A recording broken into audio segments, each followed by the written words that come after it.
আসসালামু আলাইকুম। কী অবস্থা বন্ধুরা? আশা করি সবাই ভালো আছেন। এই আমাদের ইউরোপের ছোটোখাটো বাসা, যেখানে আমরা বসবাস করি।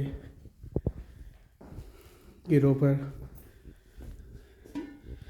মাশাল্লাহ, আজকে তরকারি পাক করেছি মোরগ চানা, যেটাকে বাংলাদেশে বলা হয় ছোলা, মোরগ ছোলা। আর এই হচ্ছে আমাদের রুম, ছোটোখাটো বাসা, যেখানে সবাই মিলেমিশে থাকে, 2-4 জন বন্ধুবান্ধব মিলে।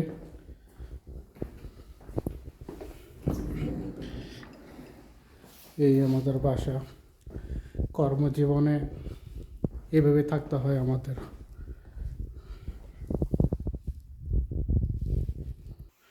তো আশা করি সাবস্ক্রাইব করবেন আমার ইউটিউব চ্যানেল।